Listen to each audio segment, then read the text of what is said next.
കർണാടക ഷിരൂരിൽ മണ്ണിടിച്ചിലുണ്ടായ പ്രദേശത്ത് ഇന്ന് നടത്തിയ തിരച്ചിലിൽ തൃപ്തരാണെന്നും കാണാതായ അർജുന്റെ കുടുംബം. കയർ കണ്ടെത്തിയ ഭാഗത്തു തന്നെ ലോറി ഉണ്ടാകുമെന്നാണ് കരുതുന്നതെന്ന് അർജുന്റെ സഹോദരി അഞ്ജു പറഞ്ഞു. കയറ് കിട്ടിയ സ്ഥലത്ത് തന്നെയാണ് ഇപ്പം ഹസ്ബൻഡ് വിളിച്ചപ്പോൾ പറഞ്ഞ 100% അവിടെ തന്നെയാണെന്നുള്ള ഒരു സ്ഥിരീകരണമാണ് പറയാൻ കഴിഞ്ഞത്. ഇന്നത്തെ നിർത്തിയാലും ഇനിയിപ്പോൾ ഡ്രഡ്ജർ ഉൾപ്പെടെയുള്ള സംവിധാനങ്ങൾ കൊണ്ടുവന്നിട്ട് നല്ല രീതിയിൽ തന്നെ തുടരുന്നതാണ്. ഇനിയിപ്പോൾ എന്താണ് ലോറിയെങ്കിലും കണ്ടുപിടിക്കുന്നവരെ ഇത് നിർത്തൂല എന്നുള്ളൊരു ഉറപ്പ് നമുക്ക് കിട്ടിയിട്ടുണ്ട്. ലോറിയും അർജുൻ ഉൾപ്പെടെയുള്ള മറ്റ് 2 പേരെ അടക്കം എങ്ങനെ കണ്ടുപിടിക്കും എന്നുള്ള രീതിയിലാണ് അവർ പറഞ്ഞത്. തിങ്കളാഴ്ച ഡ്രഡ്ജർ എത്തുള്ളൂ.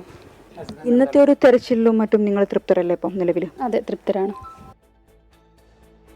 ഷിരൂരിൽ നിന്ന് ശ്രീനാഥ് ചന്ദ്രൻ വിവരങ്ങളുമായി ചേരുന്നു. ശ്രീനാഥ്, നാളെ ഒരു അവധി ദിവസമാണ്. അപ്പോൾ നാളെ ഇപ്പോൾ ഈ ഫോഴ്സിനെ ഒന്നും അവിടെ തെരച്ചിലിന് കൊണ്ടുവരാൻ കഴിയില്ല. മറ്റന്നാൾ ഇത് പുനരാരംഭിക്കുമെന്ന് പറയുന്നു. തിങ്കളാഴ്ച ഡ്രഡ്ജർ അവിടെ എത്തിക്കും. ഇപ്പോൾ ശ്രീനാഥ് നേരത്തെ ഗോവയിലെ തുറമുഖ മന്ത്രിയുമായി സംസാരിച്ചു. അത്തരമൊരു അറിയിപ്പ് അവർക്ക് കിട്ടിയിട്ടുണ്ട്. പക്ഷേ അതിൽ കുറെ കൂടി വ്യക്തത വരുത്താൻ അവർ ശ്രമിക്കുന്നുവെന്നാണ് മന്ത്രി തന്നെ ശ്രീനാഥിനോട് പറഞ്ഞത്. ഇനിയുള്ള ദിവസങ്ങളിലെ തെരച്ചിലിന് ഒരു പദ്ധതി ഉണ്ടോ ജില്ലാ ഭരണകൂടത്തിന്? എങ്ങനെയായിരിക്കും അത് മുന്നോട്ട് കൊണ്ടുപോവുക? അതിൻ്റെ വിവരങ്ങൾ ഈ ഘട്ടത്തിൽ പങ്കുവയ്ക്കുന്നുണ്ടോ അവർ?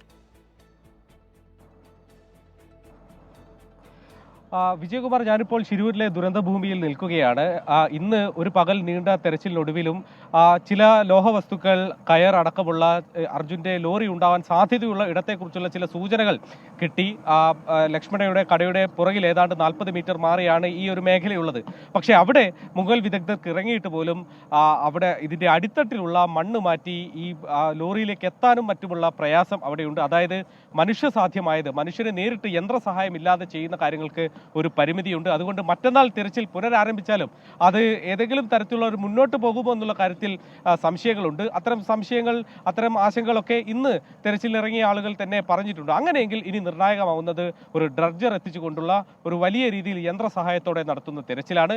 നേരത്തെ അതിനുള്ളൊരു ശ്രമം നടത്തിയതാണ്. കേരളത്തിൽ നിന്ന് ഡ്രഡ്ജർ എത്തിക്കാനുള്ള ആവശ്യം കർണാടക മുന്നോട്ട് വെച്ചാണ്. പക്ഷേ കേരളത്തിൽ അവൈലബിൾ ആയ ഡ്രഡ്ജറിന് അത്തരമൊരു സാഹചര്യത്തിൽ 30 അടിയിലധികം താഴ്ചയിൽ ജോലി ചെയ്യാൻ കഴിയില്ല എന്നത് ഇന്നിപ്പോൾ കൃഷി മന്ത്രി തന്നെ പറഞ്ഞ സാഹചര്യമുണ്ട്. പിന്നീട് അടുത്ത ഒരു സാധ്യത എന്നോണമാണ് ഗോവ പോർട്ടിൽ നിന്ന് ഡ്രഡ്ജർ എത്തിക്കാനുള്ള ശ്രമം തുടങ്ങിയത്. ഇപ്പോൾ കാർവാർ പോർട്ടിൽ നിന്നും ഗോവ പോർട്ടിലേക്ക് ഒരു സന്ദേശം ഇത്തരമൊരു അഭ്യർത്ഥന കൈമാറിയിട്ടുണ്ട് എന്നതാണ് ഗോവയിലെ തുറമുഖ വകുപ്പ് മന്ത്രി അലക്സ് സെക്യൂര ഇപ്പോൾ 24-നോട് പറഞ്ഞിട്ടുള്ളത്. അങ്ങനെ ഒരു അഭ്യർത്ഥന കിട്ടിയിട്ടുണ്ട്. ഈ ഡ്രഡ്ജർ കൊണ്ടുവരുന്നതിന് മുന്നോടിയായി ചില വിവരങ്ങൾ അറിയാനുണ്ട്. ഇത് കൊണ്ടുവരുന്ന വെസലുമായി ബന്ധപ്പെട്ട്, ഷിപ്പിംഗ് കമ്പനിയുമായി ബന്ധപ്പെട്ട് ആശയവിനിമയങ്ങൾ ഈ ഘട്ടത്തിൽ നടക്കുകയാണ് എന്ന് പറയുന്നു. എന്നാൽ ഗോവ ഏതായാലും ഇത് തരാൻ തയ്യാറായി തന്നെ നിൽക്കുകയാണ്. അതിന് മുന്നോടിയായുള്ള സാങ്കേതികമായ ചില കാര്യങ്ങൾ മാത്രമാണ് ഈ ഘട്ടത്തിൽ നടക്കുന്നത്. ഇപ്പോൾ കർവാർ MLA പറഞ്ഞതനുസരിച്ച് തിങ്കളാഴ്ചയോടെ ഡ്രഡ്ജർ എത്തുകയാണെങ്കിൽ അപ്പോൾ ഒരു വലിയ ഒരു മുന്നേറ്റം ഈ രക്ഷാദൗത്യത്തിൽ ഉണ്ടാകും എന്ന കാര്യത്തിൽ സംശയമൊന്നുമില്ല. ആ ഡ്രഡ്ജർ എത്തിക്കുന്നതാണ് ഇനിയിപ്പോൾ തെരച്ചിലിൽ നിർണായകമാവുന്നത്. അർജുനൊപ്പം തന്നെ കാണാതായ ലോകേഷ്, ജഗന്നാഥ് എന്നീ 2 മനുഷ്യരെ കൂടി കണ്ടെത്താനുണ്ട്. അവർക്ക് കൂടിയുള്ള തെരച്ചിലിൽ ഒരുപക്ഷെ ഈ ഡ്രഡ്ജർ ഉപയോഗിച്ചുള്ള തെരച്ചിൽ കൂടുതൽ നിർണായകമായ കണ്ടെത്തൽ ഒരു വഴി തുറക്കും എന്ന് തന്നെ പ്രതീക്ഷിക്കാൻ വേണ്ടി കഴിയും. അതിനുള്ള ശ്രമങ്ങളാണ് ഇപ്പോൾ നടക്കുന്നത്. ഗോവയുമായി ബന്ധപ്പെട്ട് കർണാടക മാരിടൈം ബോർഡ് ചർച്ചകൾ നടത്തി വരികയാണ്. വിജയകുമാർ. യെസ്, ശ്രീനാഥ് ചന്ദ്രനാണ് ഷിരൂരിൽ നിന്ന് വിവരങ്ങൾ നൽകിയത്. ഡ്രഡ്ജർ അവിടെ എത്തിക്കുക എന്നതാണ് ഒരു വലിയ ദൗത്യം. അത് തിങ്കളാഴ്ചയോടെ ഫലം കാണുമെന്നാണ് പ്രതീക്ഷിക്കുന്നത്. പക്ഷേ നാളെ ഒരു ദിവസം കഴിഞ്ഞാൽ മറ്റന്നാൾ മുതൽ നേവിയുടെയും ഈശ്വർ മാൽപ്പയുടെ നേതൃത്വത്തിലുള്ള സംഘത്തിൻ്റെയും ഒക്കെ തെരച്ചിൽ ആ മേഖലയിൽ തുടരും. തിങ്കളാഴ്ച ആകുമ്പോഴേക്ക് ഡ്രഡ്ജർ കൂടി എത്തും. അപ്പോൾ വരുന്ന 5 ദിവസം വളരെ നിർണായകമാണ് ഈ ദൗത്യത്തിൽ എന്നാണ് ഷിരൂരിൽ നിന്നും ശ്രീനാഥ് റിപ്പോർട്ട് ചെയ്യുന്നത്.